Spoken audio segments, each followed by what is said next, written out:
Okay, this is a quick video, I don't know, tutorial, I guess, about some of the text workflow stuff that I had detailed on my blog post yesterday, which I will link in the notes on this video on YouTube so that it all kind of ties together. Um, so I'm just going to do this really quick just to give you a sort of a sense of what I was talking about in those screenshots yesterday. For this, I'm going to go over to Finder really quick and just look at File Manager, whatever it's called. Okay, so here's Dropbox for me. The kind of places I'm working. My primary ones, sort of writing and games. Pictures are there because I save a bunch of pictures of my kids and that sort of thing.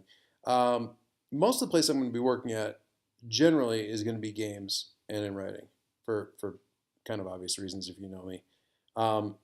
Also of importance, the directory nvalt, which is where I save all the stuff that gets saved by nvalt, like all their little MD files and text files and stuff that get saved there. It's also where I have Jotter on my Android save files.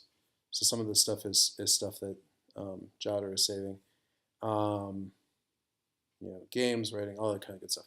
So this just gives you a general idea of how the Dropbox is laid out, but that's my own personal preference. Everybody's going to have their own thing.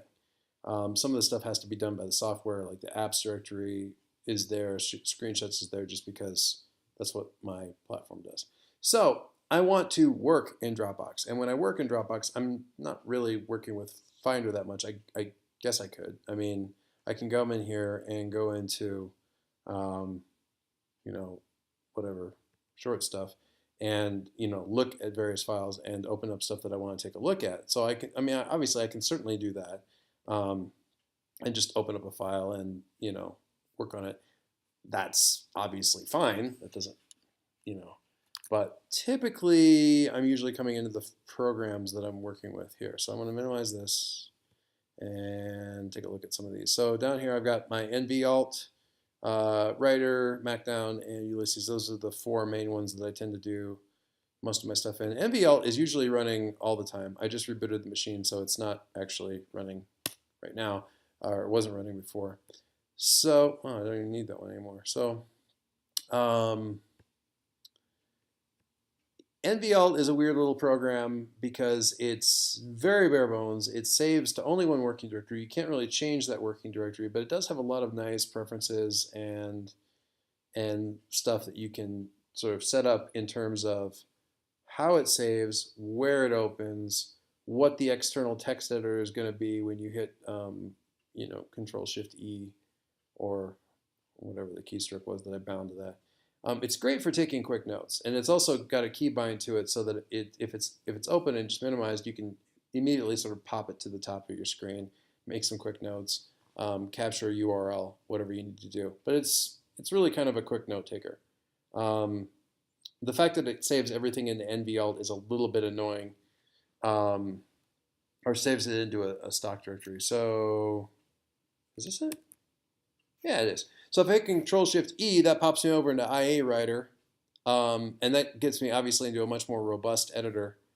For looking at stuff. Alternately, if I want to, I can right click on it here and I want to edit it, and it'll give me a list of other possible editors I can use, like Markdown or whatever. So if I want to open up Markdown, then I get this instead. The idea being just to let me switch around and use as many tools as I want on, on my computer. Ulysses obviously is a little bit different. It's a bigger program. It's going to take a lot longer to open. So we're going to flip back over there. And again, in Ulysses is a little weird over here. It looks like it's got a few default places that it wants to look at. It's got like an inbox that it wants to work in.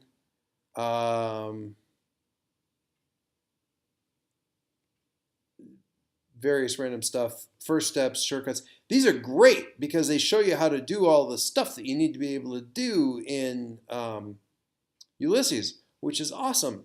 But if you have external sources that you want to work in, specifically Dropbox, you set them up over here. You basically just add new source down here at the bottom. And I have pointed it at my writing directory inside of Dropbox and the games directory inside of Dropbox. And that lets me kind of look at whatever I want to look at. So if I'm in probably another one, I'm going to actually use one as an example here. I'm going to go into a new folder and I'm going to have it. Oh, I don't want a new folder. Wait, okay, I'm an idiot. I don't want that. Let's just move that to trash. Can I move that to trash? Yeah, I can. I want to add, what do I want to do? Add an external source, and I want to add under Dropbox. I want to add the journal. This is an interesting thing. I'm capturing all of my social media posts and stuff to journal um, using if this, then that, and some other tools to grab everything that I say on Twitter and everything I put on Google Plus and all this junk. All my old blog posts, everything gets pulled into Twitter or into this journal directory, which is really great because I can grab now, since Ulysses grabs basically everything in a directory and sort of treats it as one long thing. I can just scroll down through here, and it gives it to me in chronological order, which is freaking fantastic. I can actually stitch the whole thing together if I really wanted to. Now, granted, there's some extra crap up here at the top that's just whatever, but it still gives you, all this text. You can search through everything, and it basically lets you use this one journal directory as your like sort of a diary of everything. Sort of that's ever happened if you've been doing social media for a while, which clearly 2002 2001 I have, and that's not even with the Twitter stuff in here. So you get a different number of working directories depending on what it is that you're working on. Games obviously has a bunch of subdirectories, so if I want to look at fantasy stuff or whatever, it doesn't show everything. It shows compatible stuff. So it won't show docs and things like that, although you can do imports and that sort of thing.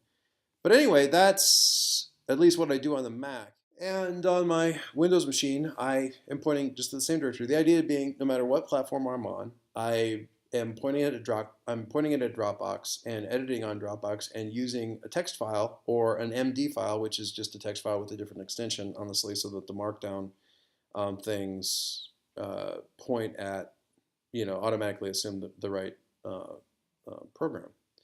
If I did a text file, then I would open up TextEdit, and that's kind of annoying. There's an argument there for saying that all the files should just have TXT extensions, and I should man up and associate TXT files with IA Writer or something like that, or whatever I want to do.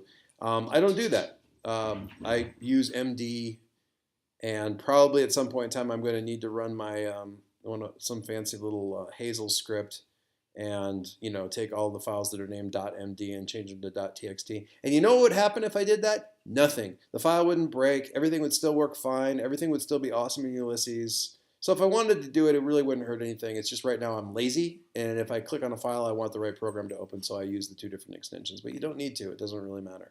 And that's it. I'm going to talk a little bit more today about how to take existing stuff that you've got that is not text and turning it into text, but that's a different thing entirely that I'm not going to do on this video.